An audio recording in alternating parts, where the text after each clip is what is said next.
Gate 27, nutrition.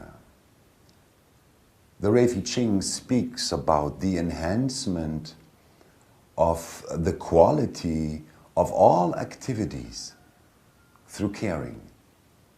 And this is an activity gate, it's a sacral gate. And as such, you know, it's part of the defense circuit. It is one of the most deeply homogenizing gates. I mean, this is the gate where all mothers homogenize their children by the way they care. The way they care. There is a program for the way you're supposed to care for your children.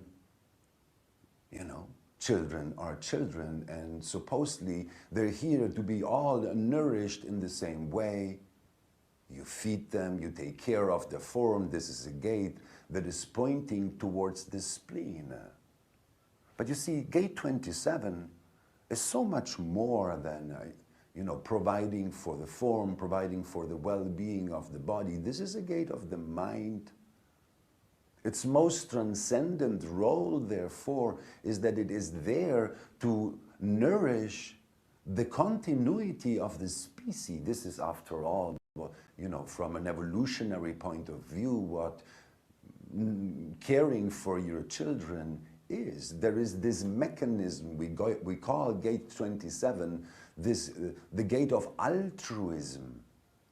You know, because it brings this deep, deep, deep satisfaction. I mean, look at what the subtitle says, the enhancement of the quality and substance of all activities through caring.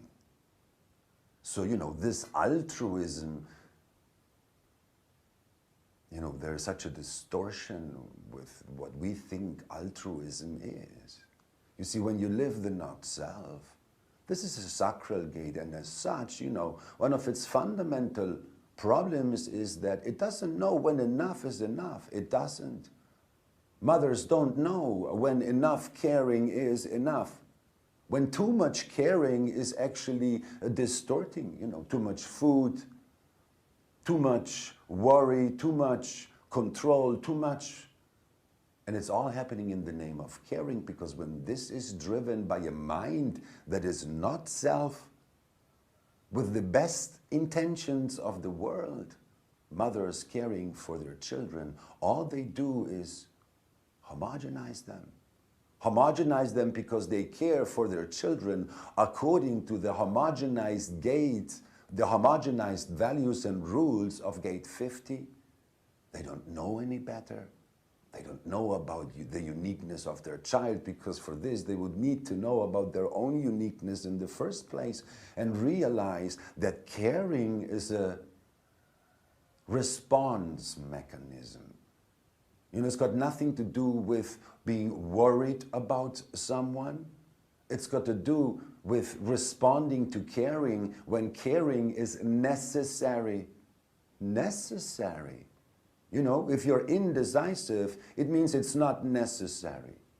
If it's your, you know, you want to care, make sure it's not just your desire to be, you know, to distract yourself playing like little children with little girls with dolls. It may not be necessary.